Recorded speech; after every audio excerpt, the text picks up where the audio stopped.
This week in labs, no pre-lab, but pre-lab 5 is already open for you to try out and do for your labs after break.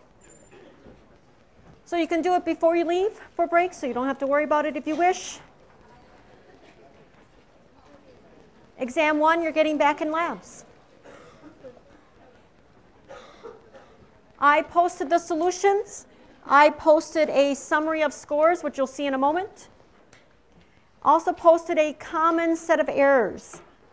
So I had each page leader tell me what was like the most common errors that they saw on their page as they were leading that page, and put them together. So they're up there, also in the exam info folder. Might help you to see why you got something wrong on a certain page when you go over it. Do you need to look it over? Ask your questions you still have the week after break when you come back. So either this week or the week when you get back to address your questions. I'm going to give you a little homework 4 help in a few moments. Homework 5 will go up on Thursday and be due the Thursday after break. We will be completing the material for homework 5 in Thursday lecture. So you would be able to try any of the questions out after that. All right. Here's your summary. Same one that's up on C Tools. So that's definitely a skewed to the left distribution. The mean is smaller than the median. What I did is I took the 5-number summary, what those actual points were, out of 75 points, divided by 75 to see what percent they correspond to, and then went to the fixed scale to see what grade that percentage would have corresponded to. You can do the same with your actual score. Take your number of points you earned out of the 75, take that to the fixed scale on the syllabus to see what grade you got on exam 1. That exam 1 might be weighted 20% in your final grade at the end, or 0, depending on which method ends up being better for you. So these are the cuts. The numbers for the actual values are just a little different, but these are about the same grades from last semester's exam 1. Kind of compare that. But if you did get 60 points, that's an 80%, and that's AB according to our scale. That was our median. All right, do you have a question or comment at all? Question? Yes? Say that again for the... The SAM's homework, or not, no, lecture book homework. Mm-hmm. It doesn't say show your work, are you supposed to show your work? In general, if there is some work involved, okay, like if you were taking on your homework 4 question, and you were going to work out what proportion of, was it the girls, high school girls participate in sports, and you have to take, 57 out of 100, that's pretty easy to do in your head. I would accept the answer straightforward. But if it were 57 out of 82, I wouldn't be able to get that in my head. I would need to do the calculator. Putting 57/82 would tell me where your number is coming from, so that if you accidentally did the calculator wrong, I might still be able to give you credit for it. So for like the confidence interval, you would like the equation and then all the work? If not the full equation being given for your work, at least putting the numbers into that equation so I can go from there. I wouldn't expect you to necessarily put in the full general formula first, but if you have numbers to put in there, put those in. Tell me what your Z star was. What if you looked up the wrong Z star? Hey guys, please. On a confidence interval problem, you've got a couple of them to do in your homework. If you looked up the wrong Z star and just give me your final answer, you'll get no credit for that, because I can't determine how you got your answer. But if you give me your P1 hat and P2 hat, and your Z star, and you worked out your standard error and give me that, I can see where your error came from. And it is worth 2 or 3 points, so you can get some credit for it if you show me some of your work. Numbers plugged in would be good, especially when there is some work behind it. All right, so I did plan to do a little homework 4 help, kind of guide through a couple questions. That's my blank slide here. How many of you have looked at homework 4, at least worked through some of the questions? I hope. Question number 6. I know you may not have it with you, obviously, but just take a listen. This one is simply working out what kind of mistake would be more severe. And the hypotheses, if you remember, if you've looked at it, is regarding your watch and whether it's waterproof. H0 is that the watch is waterproof.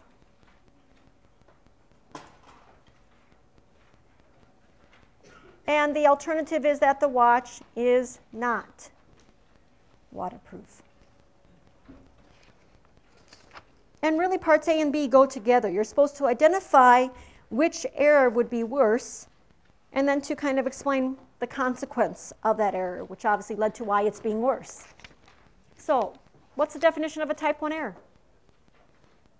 Rejecting H0 when H0 is true. Rejecting H0, saying the watch is not waterproof, that's your conclusion, when it really is. So you're just a little more careful not to get it wet, but that's not a big deal. Versus what's a type 2 error?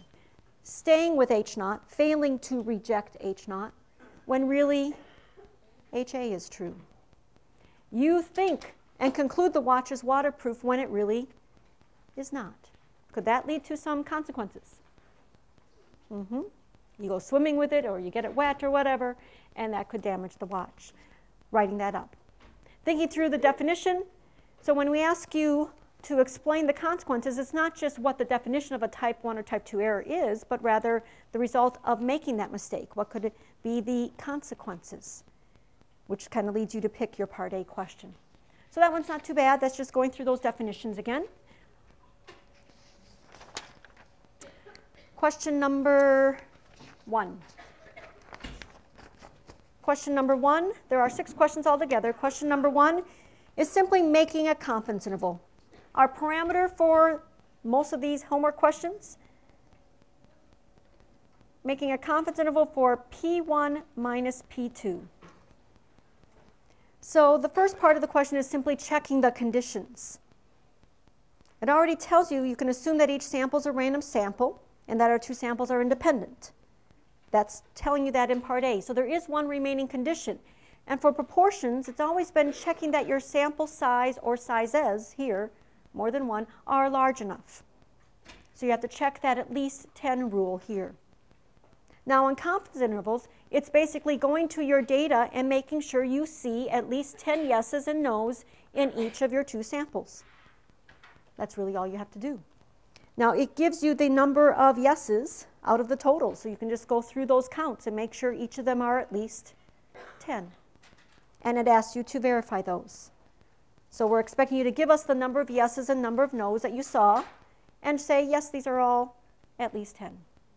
And then to make the confidence interval, which means using your formula, and you don't have to type up the actual formula with the P1 hat and so on, but at least to put in each of the numbers.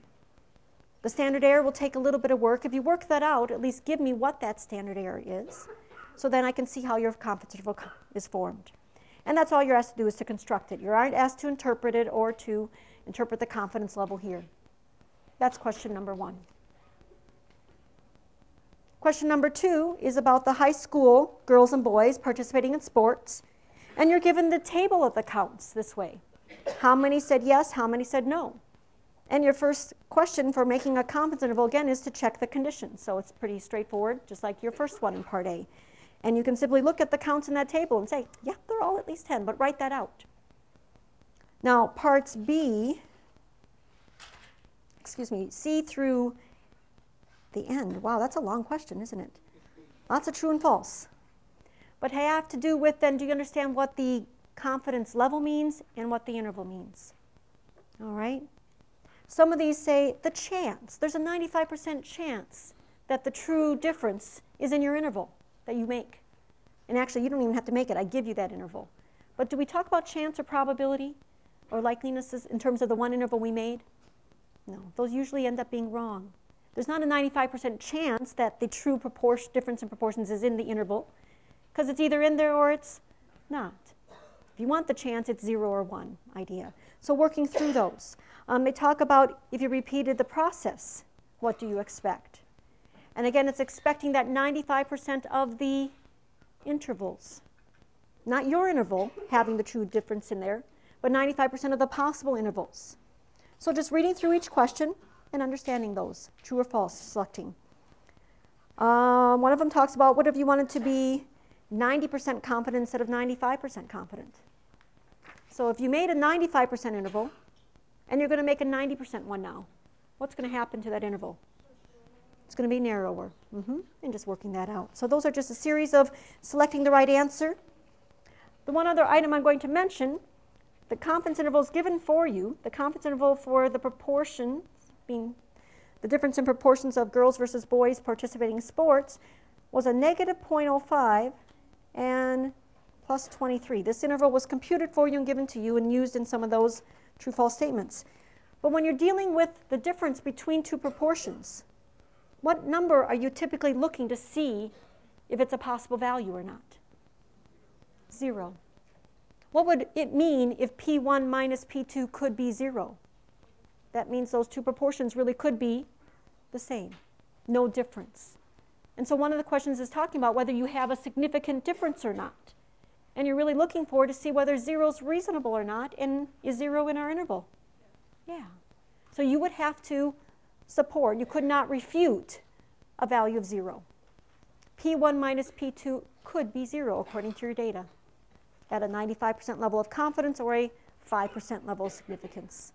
And so that's one that you need for that last question, part H. You actually can test a hypothesis of whether 0 is reasonable or not by simply looking at your interval. All right, questions 3, 4, and 5 are all on the same data. Questions 3, 4, and 5 are about comparing some new treatment X to a standard treatment. And the first analysis takes the data from this experiment and makes a confidence interval. You have to compute the interval. Oh, no, excuse me. Is that right? Yes, make the confidence interval. You define P1 and P2. So one of your questions says, give me the definition. Both of those definitions should start with at least a few words at the beginning for sure, and then you complete it. P1 is what? What kind of proportion is P1? It's a population proportion. It's the population proportion of all such patients who get whatever standard X treatment that would respond favorably, whatever it is you're measuring. Make sure you talk about the population proportions. You're asked to define them in terms of what proportion of all patients would be cured, and then to make the confidence interval. So one more practice at that. Again, I expect a little bit of work in that making of the confidence interval, not just the final answer. You won't be given that. You need to show some work to get that interval because you had to do some work. But it does ask you, once you get the interval, to decide whether you have a significant difference or not. And we just commented on how you'll do that. You'll look to see if 0 is in your interval. If 0 is in your interval, do you have a significant difference? If 0 is in the interval, then there is no significant difference, because it could be that those two proportions could be the same. Only when the entire interval is positive or the entire interval is negative do you have a significant difference. Now, when you make a confidence interval, say 95%, you're putting 95% in the middle, right? And kind of finding the two numbers that give you your interval, acceptable values inside here. Anything that's inside here is acceptable. You can't refute it. Anything that's outside here or here, you would say not reasonable, right? Anything outside the interval is not a reasonable value for that parameter. Inside the interval, it is acceptable or reasonable. This is going to have how much in this tail? If there's 95% in the middle, about 2.5%, and another 2.5% over here. And can you kind of see that if you're doing a confidence interval, it's somewhat similar to what you do when you do a hypothesis test that's of what type? When your HA is two-sided. Because you kind of shade two tails and you find those two p-values, adding them up together. Now, when you are asked to do question 4, you're asked to do a hypothesis test about whether P1 is equal to P2 versus the alternative is given for you as being a one-sided test. And you have to go through that whole test. So that's a pretty long question. You have to calculate P1 hat and P2 hat, which you've done in question 3. But then you have to do the Z statistic and find the p-value think you have to draw a picture for it too. Is that right? Is that the one upload that you have? Yep, we need a picture. You're going to calculate a z-statistic, right? And get some number. What model do you think of for your z-statistic if h naught's true? What model do you start to draw to find the p-value? The standard normal, the normal 0, 1. So that's a picture you have to draw, and then you have to shade in what your p-value corresponds to. But when I think of a z, I think of a normal 0, 1. This is the right model for your z-statistic if h naught's true.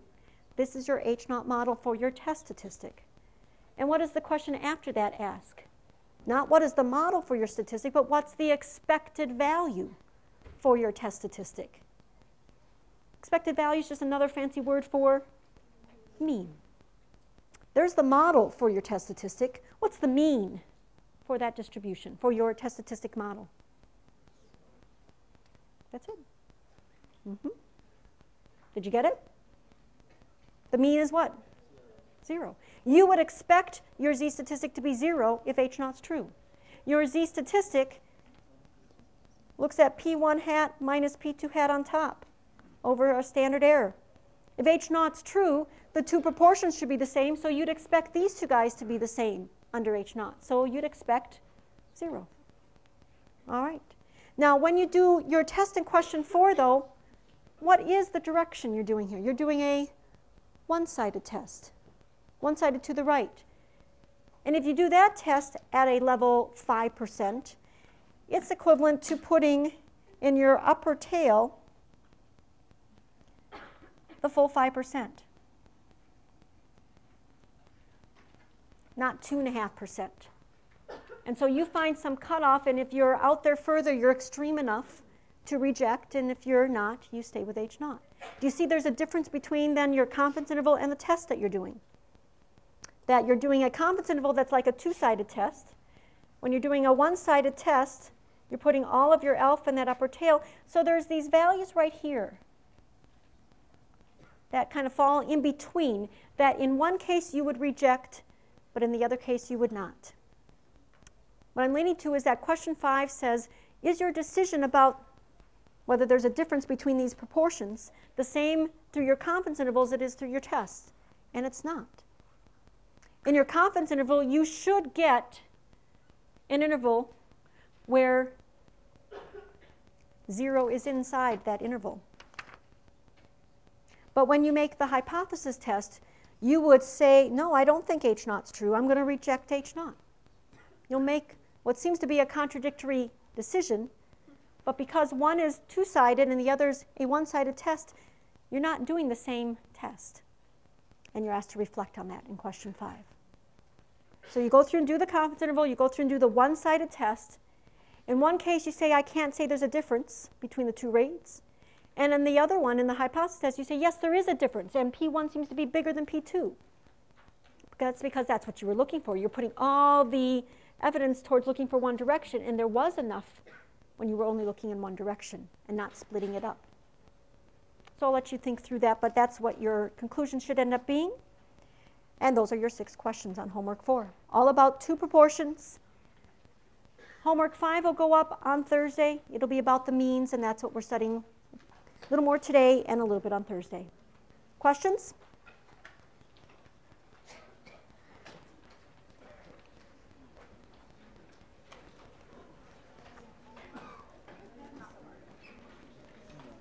Let's take a look at our notes.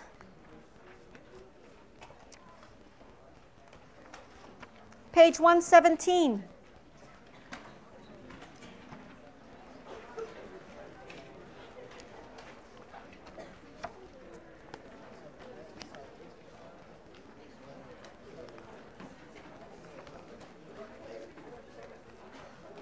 Page 117 is your box at the top.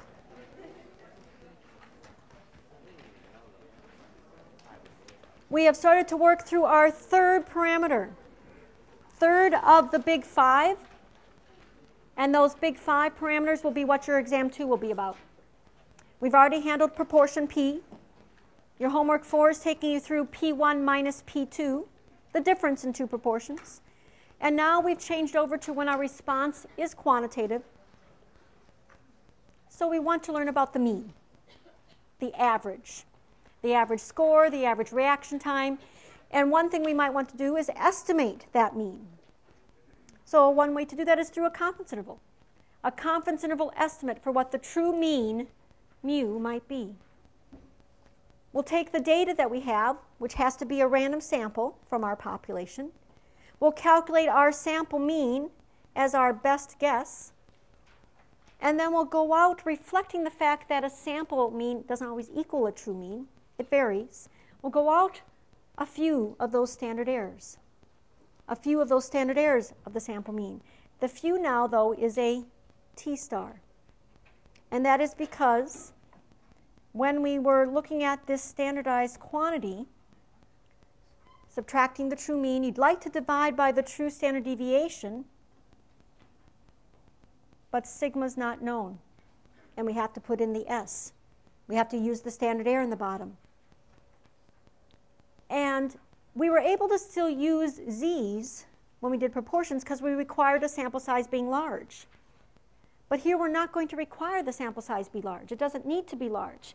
We need to have that we have a random sample of any size coming from a population whose model is normal.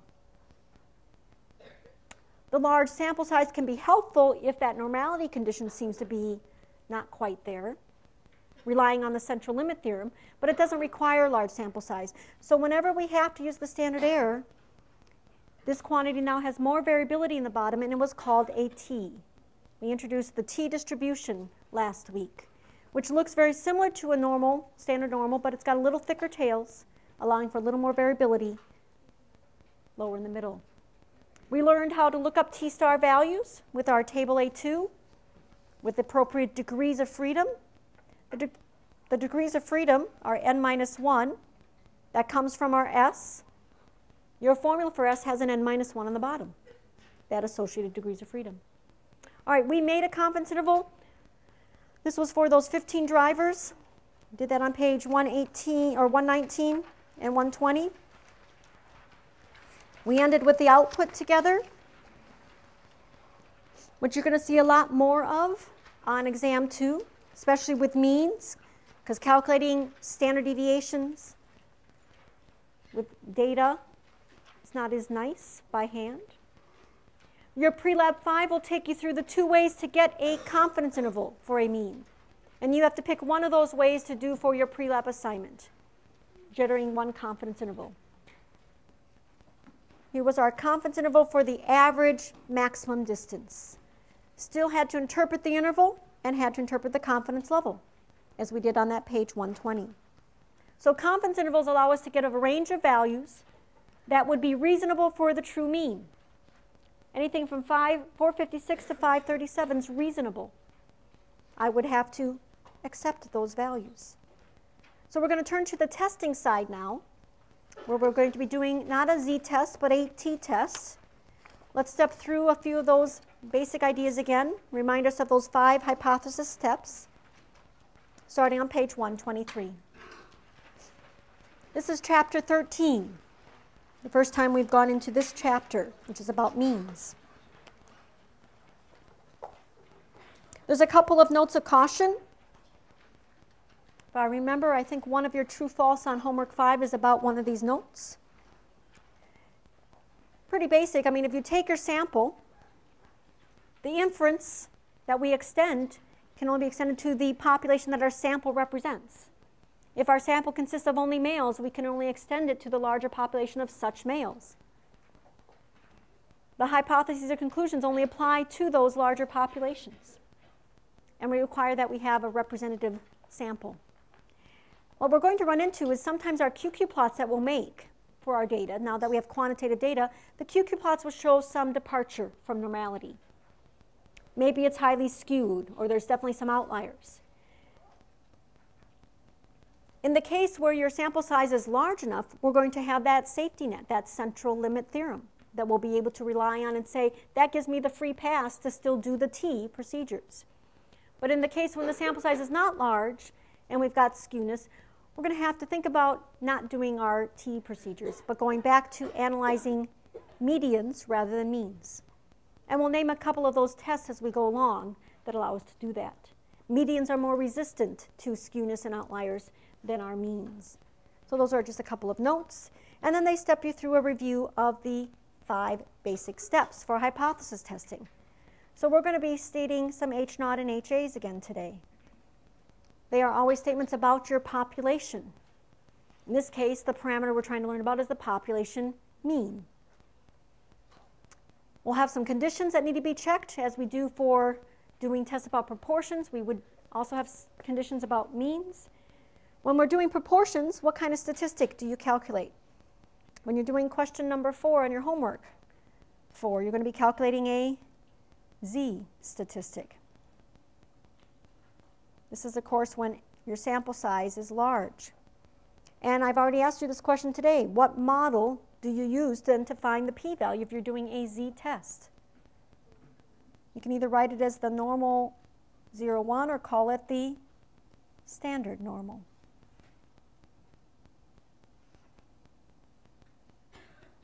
But when we're working with means, whether it's one mean as we're doing today, or after break when we talk about 2 different means or differences in means, then our statistic is going to be a t statistic. And we won't be able to use our table A1 anymore. The model for a t statistic has a clever name. It is a t distribution with a certain degrees of freedom. The degrees of freedom we have so far is based on a single sample, just the n minus 1. What do you think is going to happen when we go to 2 samples? Just like we went to 2 proportions and took a sample from each of boys versus girls, what if we were doing something quantitative? So we have a mean mu1 and a mean mu2. If you have sample size here and a sample size here, your degrees of freedom would be an n1 minus 1 and an n2 minus 1, and we'll add those together for total degrees of freedom. All right, so we're going to have to work with t distributions. We're still going to have the same basic steps. We'll find a p-value. We'll show you how to do that today with your new table A3. But once you get the p-value, from there on out, the decision process is the same. Because you converted whatever distribution you're working with, whether it's a z, a t, a chi-squared later, or an f, you're going to get a p-value from it. And that p-value is used to make your decision in the same way. You get a statistically significant result if your p-value is small, less than or equal to alpha, and then you're able to reject H0. Then we'll have you write up a conclusion. One thing you might want to note, your conclusion should always be about between H0 and HA, right? And those are statements about the population, not the sample. So your conclusion needs to be clearly stated that you're talking about in the population. I expect there to be a majority. In the population, I expect the average to be higher than 20. Something about the population being concluded about. You have a nice little table. We'll fill that out before we move on to doing our actual t-test. It just reminds us that this p-value, which is always between 0 and 1, because it's a probability, gives us some idea of how much evidence we have. What if you did a test and your p-value was huge, 0.46? That means if H0 is true, the chance of seeing the results that I got, or more extreme, would happen almost half the time. That's quite likely to happen under H0. So we're definitely going to stay with H0, fail to reject it. In fact, we might even say that we're not even close to significance, and that theory in HA is not supported at all. There's actually not any strong support for that alternative. There's no reason to continue to look into that new theory. There's really no support being given. But what if your p-value is large, but not that large? It's still bigger than 5%, like 0.06. So you still can't reject H0. But isn't there a difference between those first 2 entries? That second one of 0.06 says, okay, you were close, but not quite. You were just missing being significant. Some write-ups that I used to do for some companies say this, report this as being marginally significant. Whenever it's between 0.05 and 0.10, that's marginally significant, close, approaching significance. It might be that there's really something going on there. It might warrant repeating that study with maybe a larger sample size. It might be that even though you weren't statistically significant, that effect that you saw there was practically important. It's still meaningful from a practical view. It might be that this was a pilot study, so you should get the funding, hopefully, to go on and do a larger scale study to have a more powerful test to possibly detect that effect that seems to possibly be there, but you couldn't deem it statistically significant. And then if you sit just on the other side of 0.05, of course, you have crossed that cut, how much evidence you need, and you are significant at a 5% level. There's sufficient support for that new theory.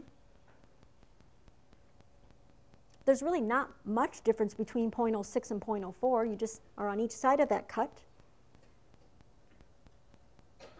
And again, 0.04, you reject H0, but so would you for anything smaller, even like 0.003. That's not just significant. That might be called highly significant. Very strong support. The smaller the p-value, the more support for HA. So just saying you reject or you fail to reject is not so good to report without also giving the p-value.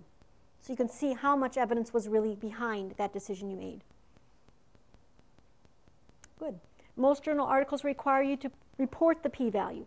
They don't require you to report the formula for the test statistic or what its value is, but they report the p-value so that you can know the degree of evidence that really was there. All right, let's turn to then doing our testing about the mean. The background again. One population of interest. My response isn't going to be a yes and no answer anymore for a proportion, but it's going to be a quantitative response.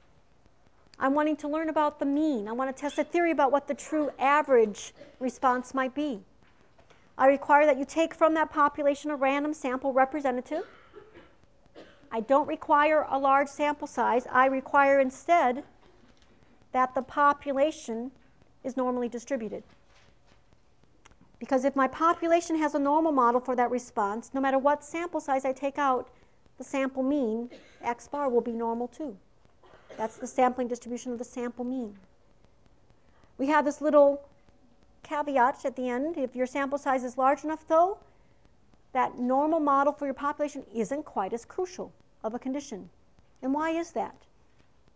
What's the result that allows you to say, don't worry about that normality condition as much if you took a large sample size? Central limit theorem. It doesn't say that your population is going to become more normal just because you take more data from it. It says if you take more data from it and calculate x bar's model approaches normality with larger and larger sample sizes, and that's what you need.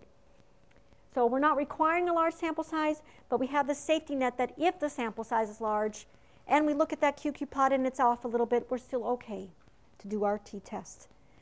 We're testing about the population mean. Should never see an x bar in your H0 and HA. It should always be about that true population mean mu.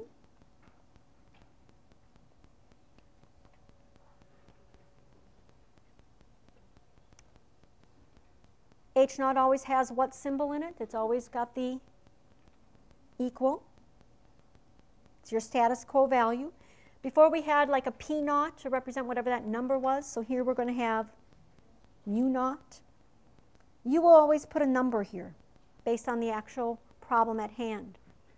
And it's the alternative theory that might be a direction. It might be that looking for values that are large are better. So one-sided to the right. It might be that you're looking to hopefully reduce your time to feel better, your time to relief. You want it to be smaller. And that would indicate better. Or maybe you're looking for a change from some target value. It's supposed to have an operating at some mean, and you want to know if you're off in either direction. So you're looking for any change at all, two-sided. It is your HA, again, that will dictate how you draw your picture for your p-value. Now, we have some conditions. Random sample and a normal model. One is about the sample, one's about the population. How would we check them? How would you check for a random sample? Well, sometimes we just tell you, assume you do have a random sample, because it really is based on how the data was collected. It depends on the study design, which We either have to give you a lot of detail about that, or we just say, let's assume it's okay. So it does depend on the study design. I mean, if it was a study in which you simply accepted volunteers who looked at your ad in the paper about, do you suffer from migraines, and you come in to possibly be part of this clinical trial, you might have to look at some factors about those people that are in to see whether that's really representing your general population. There is one other thing you could do. If your data were collected over a time period, not all at once. So I had some measurements being made over the next week, and I collected that data over time, and I had the time element recorded, then what kind of graph might I use to make sure that I've got observations that are identically distributed or approximately stable? A time plot. If your data is collected over time, you've got a quantitative measure that you could do a time plot for.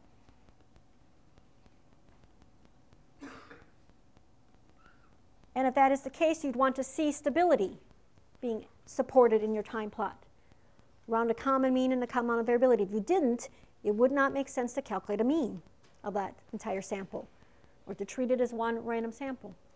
All right, the other condition is about the population. The model for the population is normal. How might we check that? You can't go to the population and take all of those measurements and make a QQ plot or histogram of them. If you did, then you would also be able to calculate the overall mean and have the true mean. But you took your sample from there. So you're going to at least make a histogram or a QQ plot of your data. You're checking whether the population is normal by making a graph, an appropriate graph of your sample. So we would make perhaps a histogram, but certainly a QQ plot. And we know what to look for in those two types of graphs. Histogram may not work very well if you only have observations on 5 frogs in your biology study. That's not much data to make a histogram of. But a QQ plot could still be made to see if they at least fall along the right percentiles for a normal curve. The test statistic then that we will be able to compute. What are we going to do? We're going to look at our sample mean. And how close is it to that hypothesized value for the true mean? How close is it to that hypothesized value? Of course, I have to look at it relative to the right yardstick. You know, a distance of 1 may not seem big, but if it's 1 inch versus 1 foot, one looks bigger than the other. So you need to have it not really depend on the units. So we divide by our standard error. I'd like to divide by S over square root of n, or sigma over square root of n, but I don't have sigma, so I'll have to put in there the S, the sample standard deviation. And this is called a t statistic because it's going to follow a t distribution with n minus 1 degrees of freedom. It's because the standard error is down there and I'm not requiring a large sample size that this does not follow a standard normal, but a t distribution instead. Got some nice pictures on the top of the next page to show you the p-value ideas. We're going to follow these basic steps when we do our examples in a moment. But the table we're going to have to use now is table A3 for finding p-values for t-tests. Once you get your p-value, you make your decision the same way, and you write up a conclusion. So that's the overview. Take a look at your table A3 on page 127.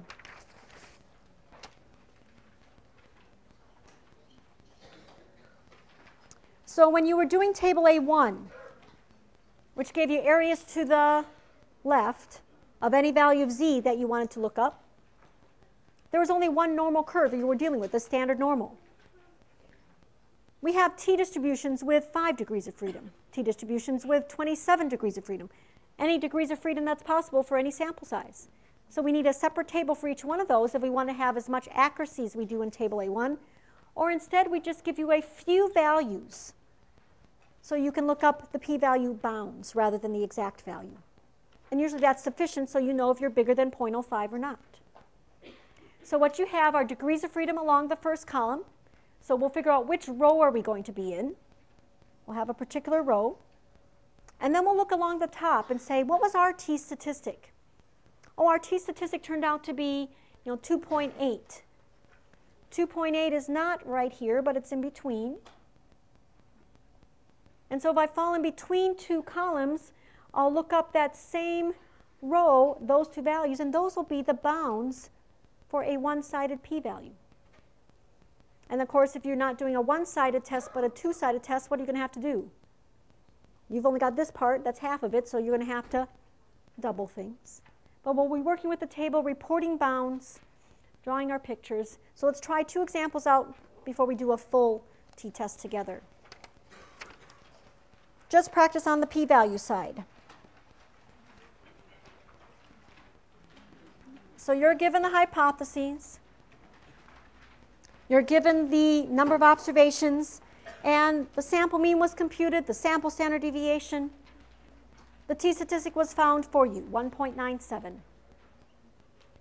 We're asked to complete the testing part by finding the p-value. So step number 1, you calculated a t-statistic. Draw me the picture of its model, its distribution under H0. If it is a t-statistic, then you're going to sketch for me a t-distribution. Because that's the model for a t-statistic under H0. But which t-curve are we using here? It needs to be indexed by the degrees of freedom. So there's 15 observations or 14 degrees of freedom.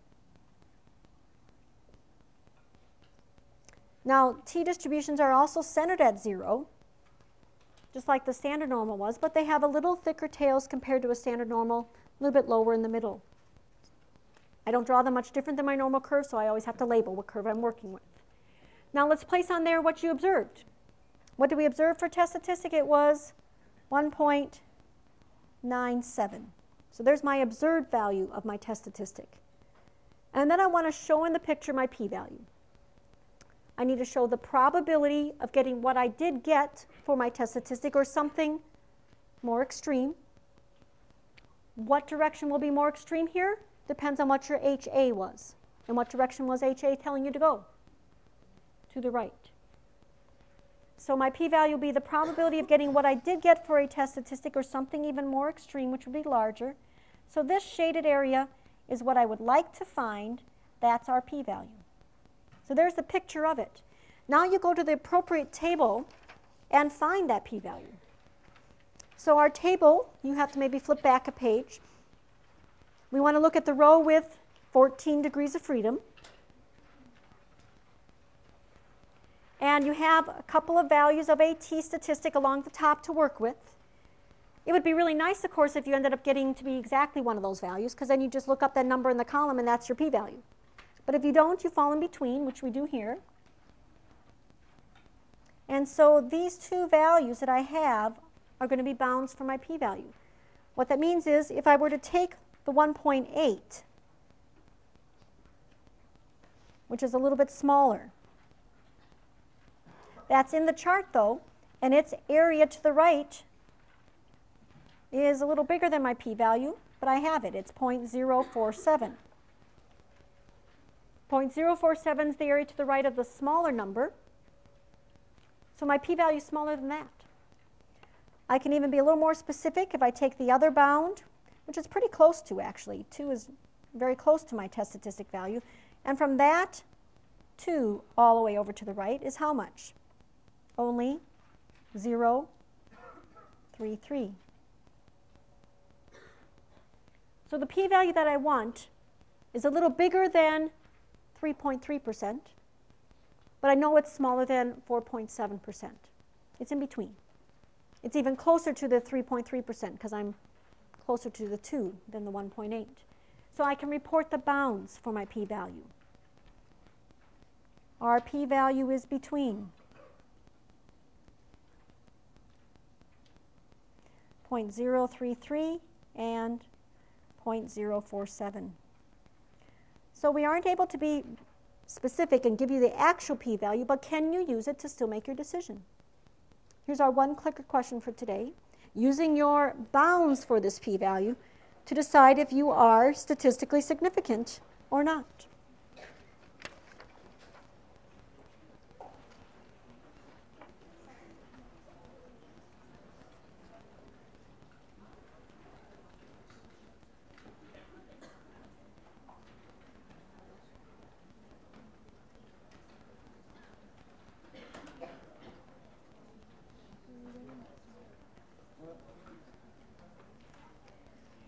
We can't report the p-value exactly, but we do know two numbers that it falls in between. You're still asked to do the test at a 5% level of significance. So now it just takes a little bit again on the number line. Make sure you know where you fall relative to 0.05.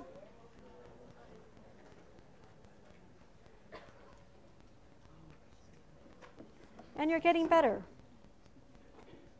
So got a few in the wrong direction. Is the value of your t significant?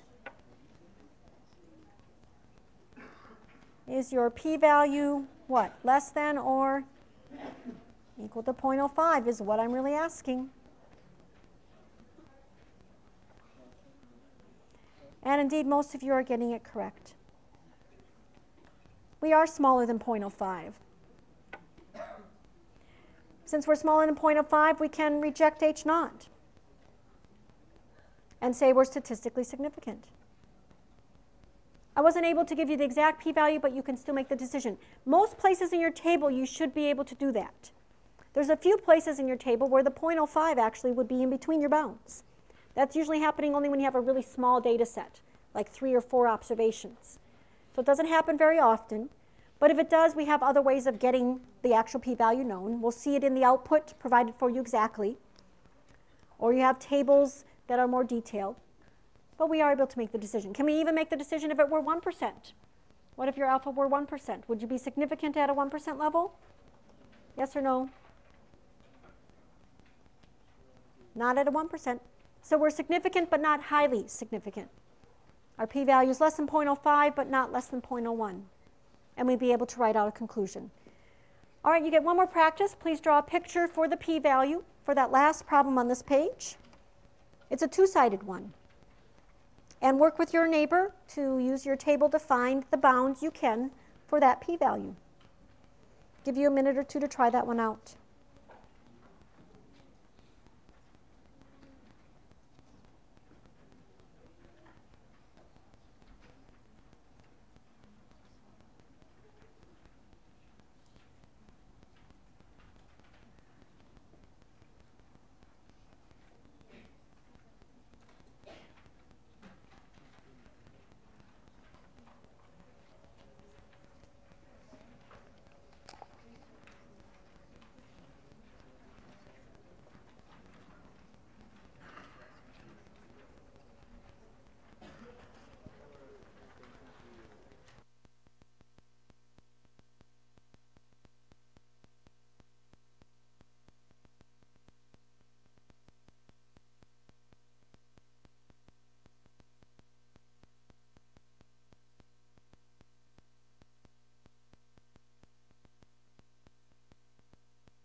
right, for this question you have not a one-sided test but a two-sided. You have a test statistic that happens to be showing you an example of falling off the chart. You're not in between two numbers from the column headings, but you actually fall off the chart on one side, and you could, of course, fall off the chart on the other side, too. So we have a 29 degree of freedom t-distribution we're working with, which we do have in our table. What would happen if our degrees of freedom, though, were like 33 or 42? If we fall in between, which we will if it's anything more than 30. Then we're going to use which degrees of freedom? The one going closest to it, or do we always go to the smaller? Always use the smaller degrees of freedom if you do fall in between. We've got 29 degrees of freedom. We've got 1.12. Our sample mean was only a little more than 1 standard error above the null value. That's extreme, but so would it be being that same distance below the null value, because it's a two-sided test. So those two tail areas together make up the p-value. Now, I didn't draw it very well to scale, but those two tail areas, of course, are the same. They're symmetric. So I really need to find what I can about one tail and do what to it if I want the other one also. Double it. So we fall off the chart, and the closest number we have, the smallest t-statistic value listed, is 1.28. What do you know about the area to the right of it with 29 degrees of freedom? 105? That's the bound for your one-sided p-value. We want the bound for our complete p-value here. What can we say then? Our p-value is definitely big, isn't it? It's greater than how much can you say for sure? It's greater than twice the 10.5%, or greater than 0.21. Your p-value is large. Half your p-value is more than 10%, so your total p-value is more than 20. It's more than 21%, and that's quite big. If you want to bound on the other side, what p-value? P-values are always between 0 and 1, so it's more than 21% but less than 1, or 100%. If a p-value is that big, what will be our decision? Without even having an alpha, your general alphas of 1, 5, or 10% would lead you to? We would typically fail to reject H0. We are not statistically significant at any reasonable level of alpha. At 5%, 10%, 1%. If we ever forget to give you an alpha and you're asked to do the test, say we'll use a 5% level. I mean, that's a common one that can be used. All right, so there's a two-sided one. We'll do one more example of a lower-tailed one during our last question together, page 129. Now that we've worked with the table a little bit, here's your picture of the day. It's one of my favorite. It's my husband taking my daughter out to the Lake Michigan. Her feet are not touching. I happened to take the picture right when she was, it's cold, right? And she was jumping, so her feet were not touching, which is just kind of cool, hopping. All right. It would be very cold today. Classical music. When my boys were very young, and they'd bring home their little bit of homework from elementary school, I would have sometimes classical music or just nice music playing in the background in the kitchen, and they would sit up to the counter and work on their homework, giving a nice area to do their work. Are you able to think? Are you able to complete a maze more quickly if you were listening to classical music than not? That's the researcher's question. Asking that question for the population of high school students. So there's this maze, a standard maze, and the time to complete that maze for the high school population follows a normal model with usually an average of about 40 seconds. So the typical time to complete the maze for high school students is about 40 seconds, and there's a give or take there, the normal distribution. We would like to test the theory that if you gave this to high school students, that their average time to complete the maze would be faster, less, if they're listening to that classical music. Do that test at a 5% level. So what are we doing? We're measuring time to complete the maze. That's quantitative. Mu represents then the population mean. the population mean time to complete the maze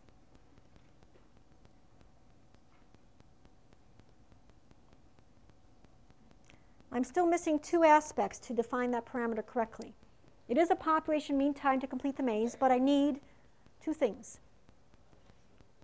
First of all, it has to be the population mean time to complete the maze while listening to classical music, and for which population? For all high school students. Those two aspects need to still be there. It's the population mean time to complete the maze while listening to classical music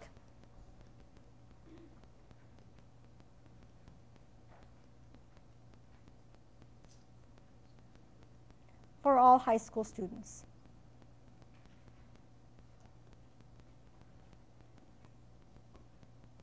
I can imagine my basket being all high school students and a ball for each person in that basket being their time to complete the maze if they did it while listening to classical music. And I'm trying to learn about the mean mu for that population. All right, can you write out the hypotheses, the theories? H0 would be the status quo. The statement that the treatment, the classical music being played, would have no effect on average. So what would that mean about our population mean? The population mean would still be about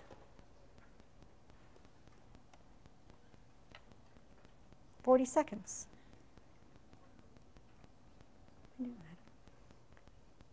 Right? If there was no effect, then they should still complete it on average in about 40 seconds, because that was the established status quo for that maze. What is the theory we're trying to put to the test here? They would do it more quickly. Does more quickly mean larger? No. More quickly in time means less. So watch that the direction here of more quickly doesn't mean it's greater than. It actually means the time is smaller. So there's the hypothesis. It's one-sided to the left. Now we have the data coming in. 100 high school students are given the maze, and they complete it and are measured how long it takes them while listening to classical music. For those 100 high school students completing that maze, their average time was 39.1 seconds. So what is that? Is that mu, the true mean? It's an estimate of the true mean. It is based on our sample, so our notation for this would be what? X bar. We've got X bar of 39.1, and the fact that that is below 40 tells me there's some evidence there. It makes sense to do the test because there is some evidence coming in. What if that sample mean turned out to be 42 seconds? Would you even need to really do the test? I want to know if it's less than 40. Comes in at 42. Well, it's obviously not going to be less than 40. And your p-value would be much more than a half, really large. But here there is some evidence. And we also have a measure of the standard deviation of your 100 observations. So that is your S, sample size of 100. So let's do the test. We need a test statistic first, and then we need our p-value so we can make our decision. Our t-statistic, here's the formula, one way it's written on your yellow card.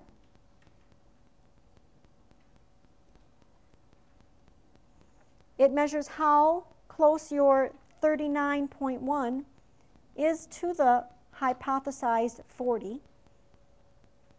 It measures that in standard error units.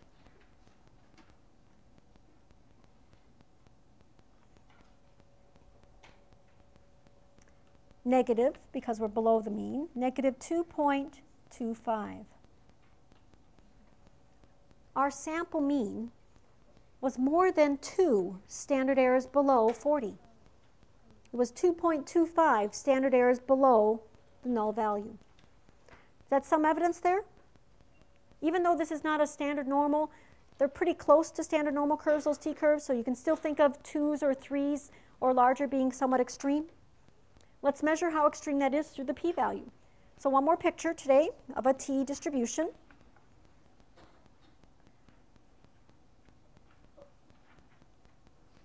Your model for your test statistic under H0.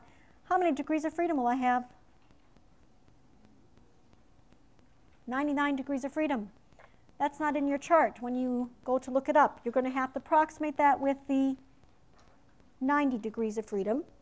Even though you're closer to the 100, The numbers down at the bottom, they'll get hardly any different when you move from one row to the next. We have a t statistic of negative 2.25. And I want to find the probability of seeing that kind of a value or something even more extreme than that if h naught were really true. This is our p-value, that little area to the left. Now your table's set up and there's no negatives, but you really have a symmetric distribution. So instead of working with the right tail areas, you can think of all those t's along the top as being a negative and do the same thing for finding the bounds. So your table A3 again, working with the 90 degree of freedom row, and I'm going to get close to 2.25. I will fall in between again, a couple numbers. Pretty soon you won't have to necessarily write down those values, but just the bounds that you would pull off from there. But I do have a negative 2 and a negative 2.33 that I'm working with in my table. And with 90 degrees of freedom, I can use those two values.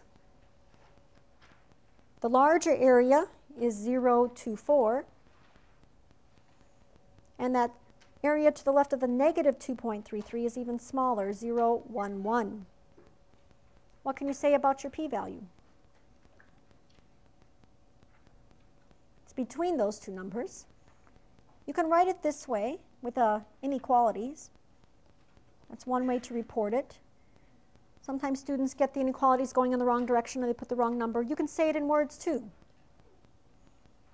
The p-value is between 0.011 and 0.024. Can you still make your decision? Can we still answer our last couple questions? Our p-value is quite small, for sure less than 0.024. And we're asked to do the test at a 5% level. Are you okay with finding the p-value? That's working okay? Bounds when you use the table next week or after break, or maybe on Thursday. We'll see an output example where you see it directly. But are we statistically significant then at a 5% level? Yes or no? Yes. If you have to give a brief explanation, it's because our p-value is less than or equal to 0.05. Now you can't use that explanation if you didn't give me a p-value. So that's why I've mentioned that if you're working through and you can't get the p-value, don't have time to complete that, put a p-value down and use it to make your decision. I can give you credit for that. State your conclusion at a 5% level. This is back in terms of the problem. So do we have enough evidence to support that researcher's claim? And that researcher's claim was that the population mean time to complete the maze while listening to classical music for high school students was significantly lower. Something along the lines, but it should be about your population. There is sufficient evidence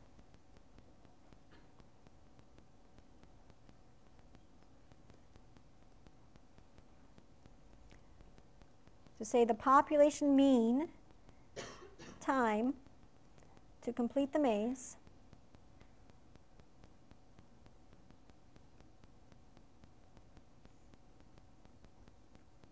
while listening to classical music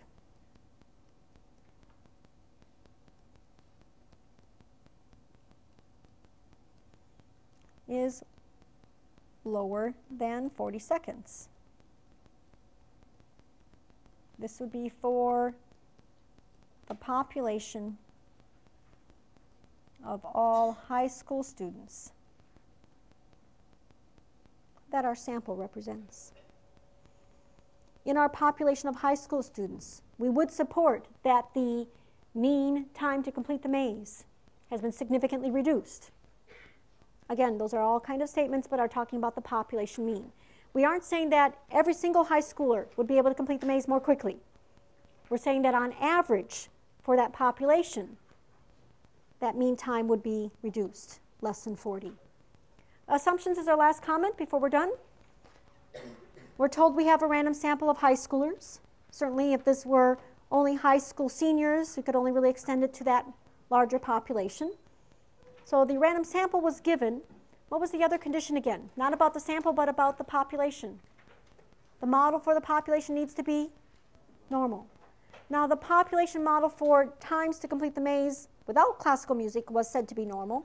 So it's probably reasonable to have it be for when you are listening to classical music. But what would you probably do to check that condition? So we're told we have a random sample. How about the normal model? Normal model for our population.